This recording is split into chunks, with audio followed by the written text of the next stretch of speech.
So I grew up as a military brat. My dad was in the Navy. And when I started my youth from 12 years old up until 16, and then a couple breaks in college, living in Guantanamo Bay, Cuba.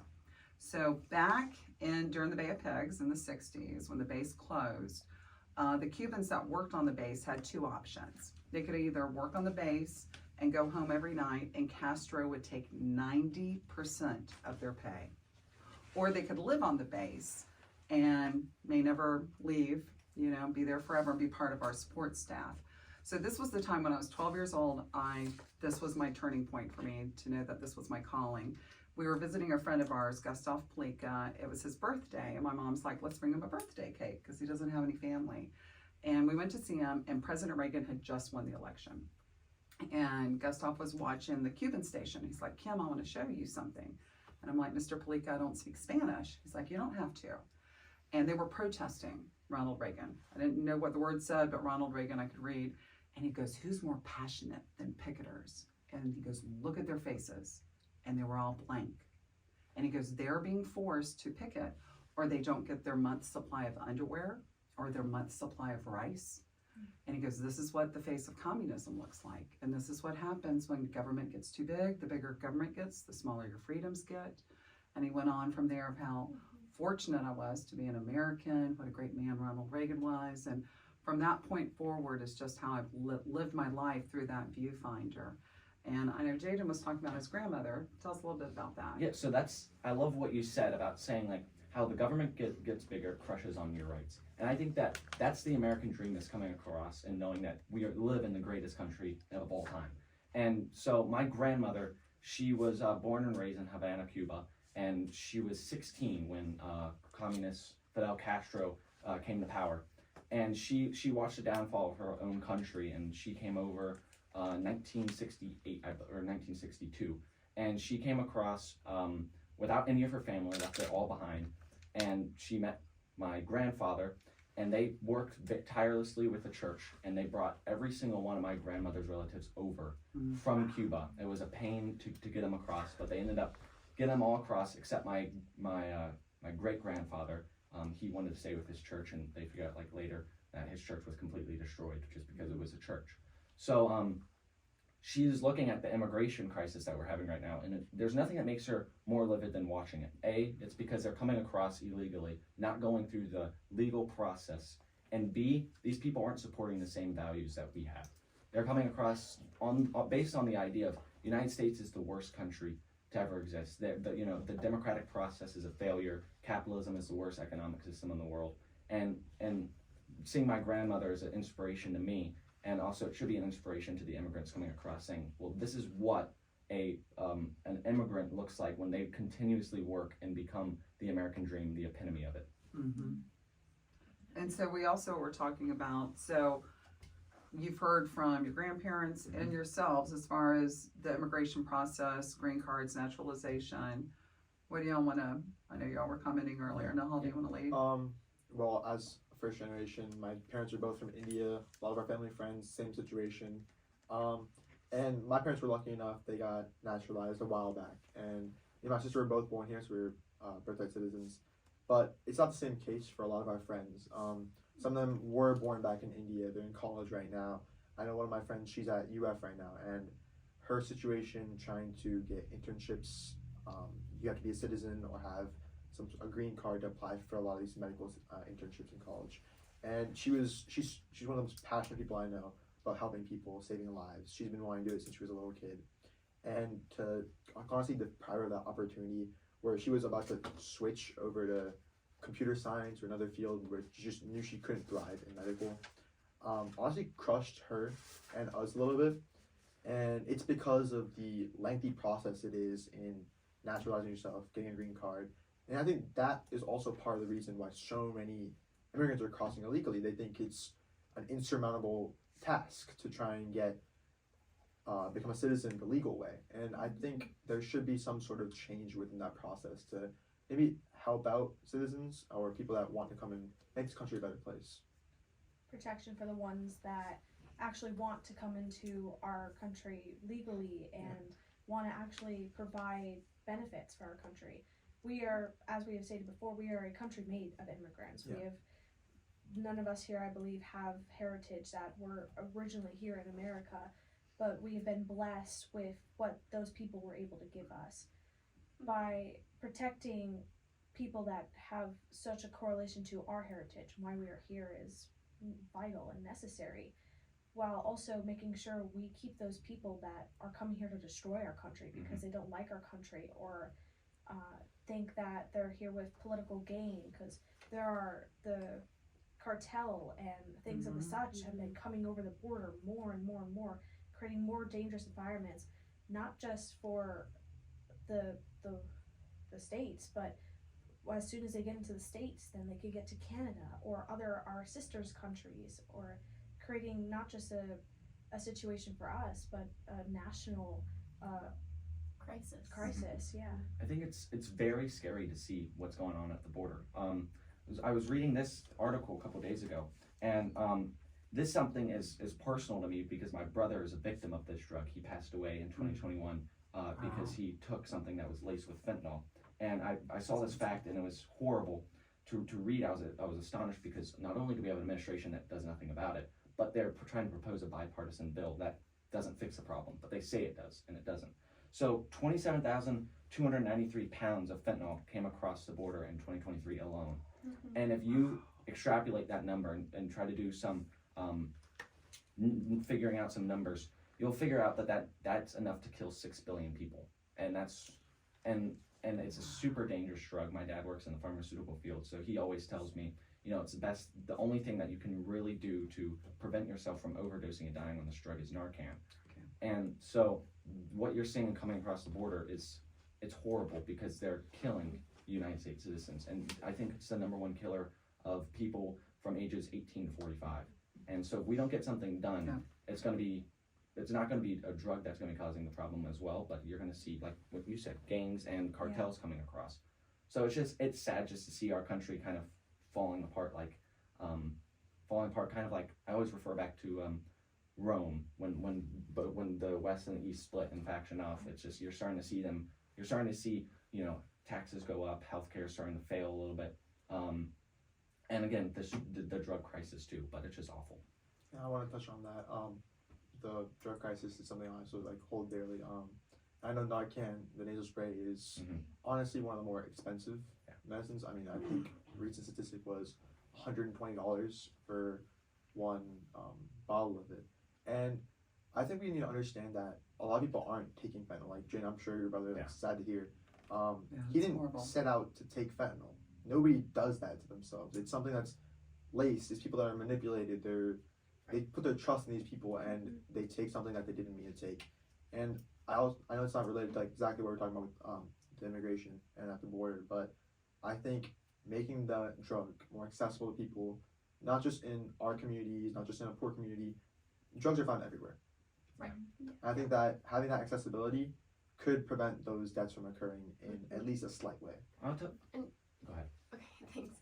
Even with, especially in our community specifically, we live in a community where people don't see firsthand the terrible effects of drugs. So they say, oh, it's cool, or oh, it makes me popular if I vape or I would do things. And especially with vaping in high schools has become so prevalent that people aren't looking at the long-term causes because there isn't enough data to see long-term causes of vaping, but it laces your lungs with just as much oils and toxins as regular smoking can.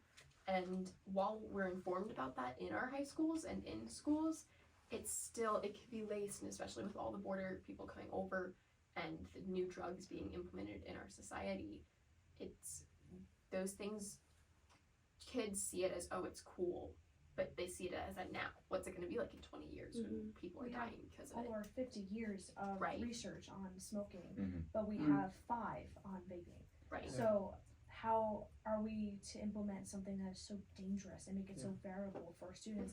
The same thing with puberty blockers or other drugs. Those things have been around for less than we've been alive. And why is it legal now? Why is it legal now when there's and why is there such a push for it too? minor amount of testing, minor amount of opportunity for Yeah. students to get the proper education of what the risks Yeah. really Right, are. like, we don't want to be their guinea pigs. Yeah, Yeah, like we don't look, want to be look guinea back pigs. at like the 50s and 40s. Cigarettes were cool back then. They were Mhm. advertised. Dentists were out here sponsoring Yeah. these Yeah. and endorsing it as in it's something good for you. Down the line, we found out that cigarettes are not good, Mhm. and Right. it's. I believe it's a similar thing with vaping. I mean, students nowadays, I have to commend St. John's County. They're doing a better job with these character chats. I think Jaden, you can attest to that. Mhm. They have drug-related courses in those, educating those, but I think there isn't enough of a push. Like, there's vaping is an epidemic of Yeah. a source now, Yeah. Mhm. and these students are, it's being promoted as an illegal object on campus, but there just isn't anything reducing. There's My- these actions taken, but nothing is significant is An happening. old principal of mine had jars to decorate his room of different vapes, That's awful. like massive jars Mhm. that were just filled to the brim with vapes from he gathered from students, and he had them in his room. So when he talked to a student, he's like, "You see every single one of these," and he would have a talk with any single student that he ever took a vape from. But it's just crazy. Now back to Jaden. I didn't know this about your brother. I'm so sorry. I, that isn't a strong enough word. I've just recently, just probably last year, was informed by high school students about this fentanyl issue. I mean, you read about it, but that it's in St. John's County schools, Yeah. right? That it's, how could it be in our backyard, right? And number one, I really want to hit upon that's very interesting that you said it's very expensive. The high school students that came to me said Narcan, Narcan, Narcan. At least tell people, have that on hand, and at least keep that person alive until medical can arrive. But what are your takes on what needs to be told to parents and students, and are there any kind of solutions until we can, if we got the border locked down today, it's still so much, like Right. you said, 27,000 plus pounds It's has already already here. crossed Yeah. over. So, two things about that is, one, a lot of it's a push because of social media. And I think that that's where a lot of those deaths, especially for kids under 18 or 18 and a little bit older than that, they're getting this from social media. They're saying, oh, well, I have this, like a vape, like you said. Why don't you come over and hit it or something like that, and it'll end up being laced with fentanyl and they'll end up dying. The second part is my parents, one thing that you can do to prevent something from this happening is sponsoring Narcan. And I think Marco Rubio came up with some sort of legislation in 2021 to make it accessible during the schools. They won't allow you to have Narcan in schools, but they only will allow nurses to have it on hand. Yeah. So Why if won't you, they allow you to have it in schools? because they think that you can use it in a way to kind of like, I guess, vape. Like you could use, like vaping, you could kind of use it in your own way to kind of get like high. Because if you do use it without like being like overdosing, then you can use it to just get high or something like I that. think it was. I don't think that's the issue. I'm pretty sure the information at least I read was that Narcan takes no effect if there isn't an overdose or something like that happening. I think it was mainly because students who are doing drugs, they understand the risks, but it's like almost like pushing yourself to the edge and bringing yourself back. Yeah. It's So something that that it we might see a lot. promote it. Yeah, I'm promote it. sitting That's- I here know- with I think fentanyl that's- on one hand and Narcan the Yeah, other. so I take can do it both. and you're about to like maybe feel the effects. So what's the solution? yourself. So the solution would probably, I think that it would be what Nahal said. It's expensive. I think that you should lower the price. Okay. Yeah. But the solution that's going to be that obviously anyone would say is just get it off of our streets. Yeah. If you Yeah. have a DOJ like we have now, Department of Justice, Yeah. that really don't care about, I guess, the people coming across and the people dying. I mean, Joe Biden can't even take his eye off of his watch when a bunch of our military, our soldiers lying in a casket get pushed by. But it's just like you have to get rid of the problem because it ends up affecting everyone. And I think St. John's has become a target for fentanyl now. I know that Yeah. at Yeah. Julington Creek had. It's They the have- more affluent yeah. areas, yeah. Yeah, Julington Creek, that's their school district, not school district, their school, elementary school had a case where a little girl brought it in through a book bag and they ended up finding it on her. So it was awful. Yeah. It's an elementary school too. Yeah, it's an elementary like school. privileged people in our district Wow. think it's cool. Yeah. And Yeah. they It's have to not, suffer the and it's not. It consequences. just highlights that it's not an issue just at one area. Yeah. It's Yeah. It's elementary everywhere. schoolers. It's a more less affluent areas. It's drugs are a problem everywhere. Fentanyl, again, like I said before, they're not taking it to take it. And I've touched back. I'm not too educated on it, but I heard something about another drug called naloxone. Yeah. Yeah, Yeah. that It's, I'm not. Mhm. Yeah, I believe it's like a Chinese manufactured drug that they're, Yeah. because that's the whole problem out the borders, because they will manufacture these drugs, send them across through cartels, and cartels will then push them into America. Yeah. And it's kind of, and while cartels making money off of it, because that's what they want to do anyways, Sure. is make money off of anything, especially drugs. China has the opportunity to kill off the U.S. population in a way, and that's just funneling the fentanyl in. Or create the problem and then create the solution and make us pay them Yeah. for the solution. Yeah. Just Right. use and With create it. the whole issue of giving students or schools this Narcan, I think along with it there should be an implementation of drug education. And I Yeah. think it's Yeah. not just at our level, again, we can put it in elementary schools. I mean, Mhm. it's not a subject that's taken lightly. Obviously it has major ramifications, but I know there's established programs like This Is Not About Drugs. It's been going on throughout the nation for I don't even know how long now, but it's very established, and I think implementing it in Florida schools, public schools, and giving those resources to the private schools as well can really do us justice in helping stop this through education. But how do you get it across to where kids can not they can take it seriously? Because I'm in Hope. I was in Hope 2 years ago, Yeah. and they're talking about vaping, and I looked around. I'm over 50% of the kids sitting in the room go off and vape after this class, Yeah. Right. constantly. I'm like, so what's the point? And I don't know what a solution is, but what's a solution to make sure that kids are understanding it and actually abiding by what you're teaching them? And know the gravity Right. of the situation. And is it a parental situation, or is it just or is it social media based, or is it school based? I don't know. I think but it's a mindset and a balancing. Yeah. Some people value that approval from others more than their own health and lives. I mean, Right. Mhm. kids are out here vaping in the bathroom. I know kids that never touched anything until high school, but then as soon as people around them were doing it, they felt that need to not be left behind. But Yeah. even though they're getting educated through these what they call character chats and these drug programs, even then it's not getting through their heads. I think that's not something that can necessarily be controlled.